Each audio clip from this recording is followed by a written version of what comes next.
At ganas na kasi na. Eh, di ka na ba yun? Ang susunod na programa ay rated PG. Ito ay nangangailangan ng patnubay at gabay ng magulang para sa mga batang manonood.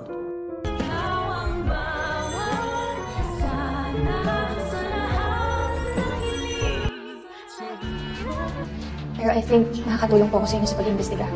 Tama nga talaga itong si Aling Susan sa kanyang hinala na mas kakampihan ni Harry ang kanyang ama kaysa sa kanyang mga kaibigan. Mantakin mo ba namang iligaw niya sila Lyndon nang mahalata niyang sinusundan siya ng mga ito? Nang malaman kasi ni Harry mula sa kanyang lolo na binenta pala nito ang kanyang bahay kay Doc Carlos at nalaman niya nga kung saan ang lokasyon nito, ay agad niya itong pinuntahan. Makakarating naman si Harry sa lokasyon at makapadaan pa nga siya sa isang tindahan dahil may bibilin siya dito. At habang siya ngay naghihintay ng kanyang sukli, ay bigla niyang madidinig ang mga tambay doon na pinagchichismisan nila na ang asawa daw nitong si Doc Carlos ay nababaliw na. Kaya naman hindi na mapipigilan pa ni Harry na sumabat sa kanilang usapan at kumpirmahin ng mga ito kung tama ba ang kanyang nadidinig.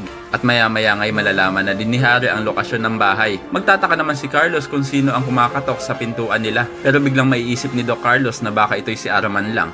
Kaya naman hindi na siya magdadalawang isip na ito'y pagbuksan. At dito naman lalaki ng husto ang mga mata nitong si Carlos. Dahil sa halip na si Araman ang makita niya ay ang kanyang anak na si Harry. Kaya naman magtataka ng husto itong si Carlos kung paano nalaman ng kanyang anak ang kanyang lokasyon. Samantala, gagawa naman ng ingay itong si Lynette upang mapansin siya ng kanilang bisita.